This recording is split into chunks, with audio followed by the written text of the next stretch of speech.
Qual seria o problema aqui da aplicação dessa pena?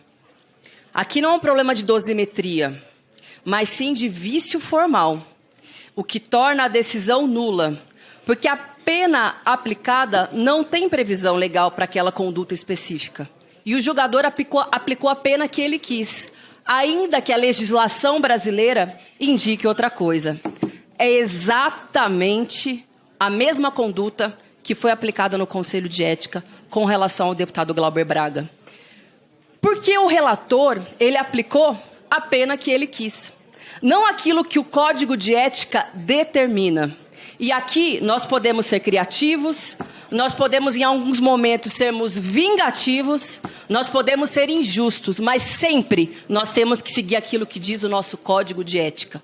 E no que diz respeito, senhoras e senhores, à agressão física, não se trata de escolher qual é a pena, portanto não se trata de dosimetria. O Código de Ética, ele é taxativo. Vou ler para vossas excelências.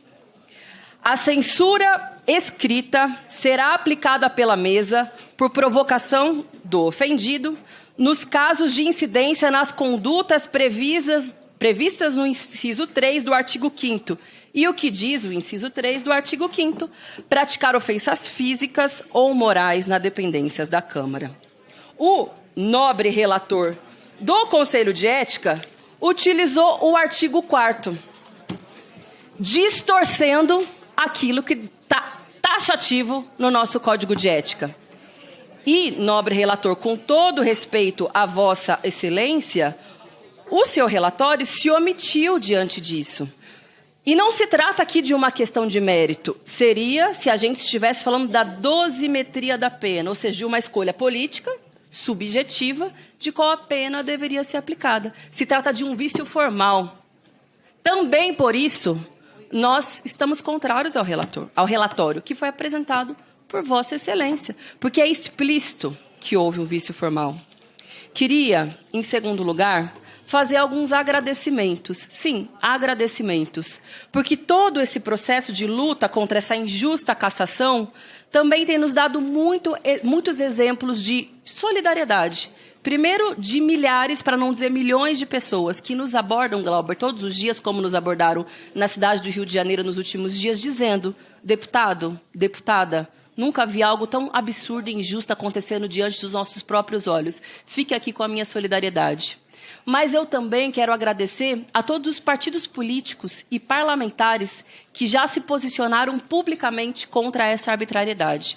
Evidentemente ao PSOL, ao PT, ao PCdoB, ao PDT, PV, PSB, ao PSD, a alguns dirigentes do Cidadania, em nome do Cristóvão Buarque, que é vice-presidente, que emitiu uma nota muito qualificada a respeito do que está acontecendo, e também a alguns importantes parlamentares avulsos de partidos como PP, MDB, Republicanos, Podemos, inclusive do PL.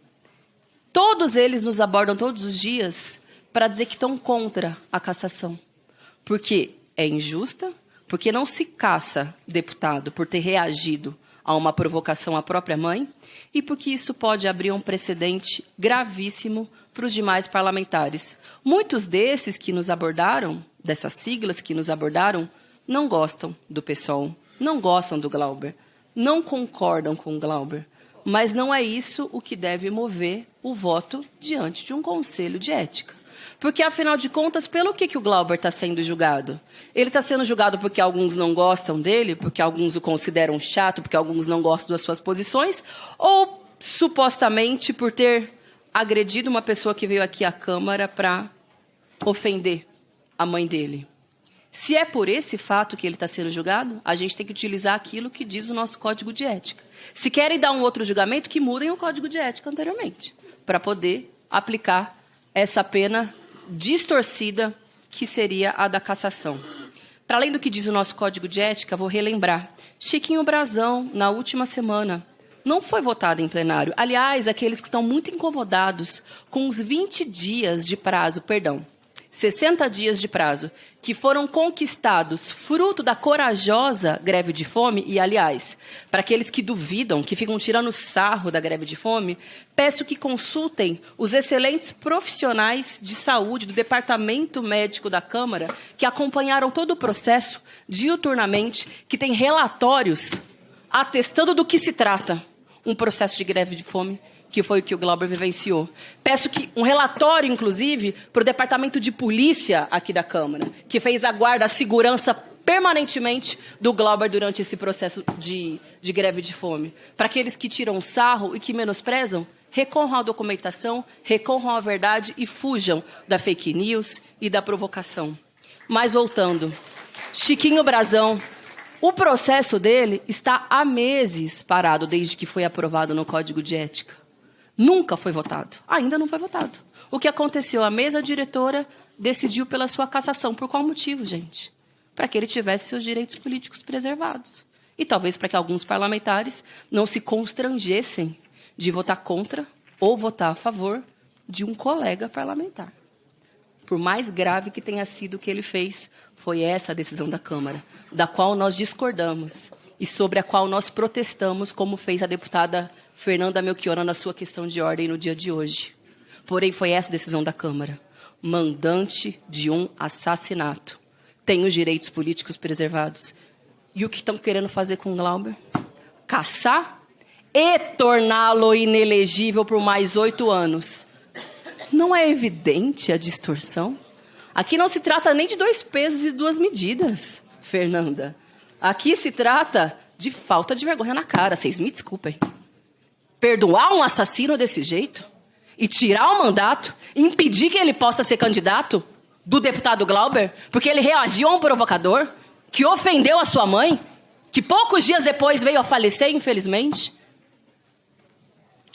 Senhoras e senhores deputados, somente 3% dos casos que chegaram até hoje ao Conselho de Ética resultaram em cassação.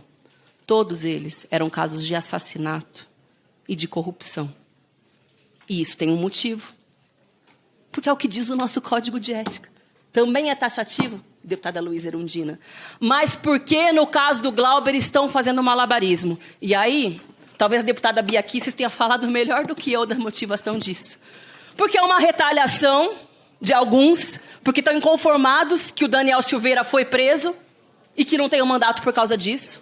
Sendo que foi uma decisão do Supremo Tribunal Federal, porque ele ameaçou matar ministro do Supremo. O que a Câmara fez foi referendar a prisão dele, horas.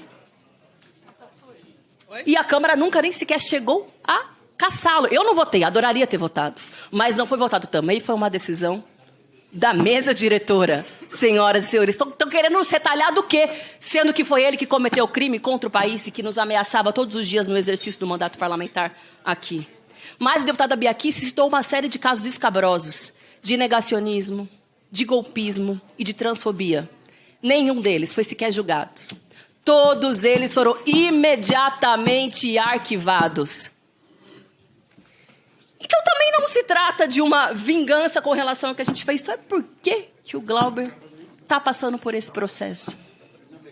Todo mundo sabe disso. Todo mundo sabe o que está por trás. Por que se trata de uma perseguição? O que significou a voz do Glauber na tribuna para desmontar um dos esquemas mais perversos de corrupção dos últimos anos que foi exercido aqui na Câmara. E é por isso, Glauber, você sabe muito bem disso. Quem deveria estar passando por um processo de punição é quem operou esse esquema de corrupção. E não quem teve a coragem de ir para a tribuna denunciá-lo. É por isso que esse processo pode ser injusto. E é por isso que nos ofende muito o que está acontecendo. Mas eu odiaria estar do lado daqueles que estão movendo esse processo. Odiaria estar do lado daqueles covardes do MBL que contratam e pagam pessoas para provocar os demais. Odiaria estar do lado daqueles que são golpistas e que fogem do país. E que não têm a coragem de fazer uma greve de fome como a que você fez aqui na Câmara. Que comoveu todo o país e que conquistou esses 60 dias nos quais nós iremos lutar. Conversar com qualquer parlamentar que queira nos ouvir. todas as bancadas. Estamos à disposição, porque o Glauber vai ficar. Obrigada. E para finalizar, pessoal, você sabia que é possível ganhar dinheiro sem precisar sair de casa? Com a era da internet e o mundo ficando cada vez mais digital, isso agora é totalmente possível. Por isso, quero destacar aqui uma ótima oportunidade de gerar uma renda extra diretamente de casa, usando apenas o seu celular, tá? E não é para ficar milionário e comprar aí Porsche, BMW não, tá? Mas é para fazer uma renda aí boa. Já tem muita gente aí conseguindo ganhar entre 500, 700 e até 3.000 reais por mês com isso. E é claro, quero enfatizar que não é nada ilícito, tá? Não é casa de apostas, nem bets, nada disso. Se você se interessou, é só acessar o link que está na descrição deste vídeo aqui e também no primeiro comentário fixado, tá? E ele vai te levar diretamente para uma conversa com o nosso companheiro Clayson. Lá ele vai te explicar tudo direitinho e tirar todas as suas dúvidas sobre como começar, tá? Então não perde tempo e já clica no link aqui embaixo. Então é isso, pessoal. Fico por aqui. Um grande beijo. Até mais. Fui!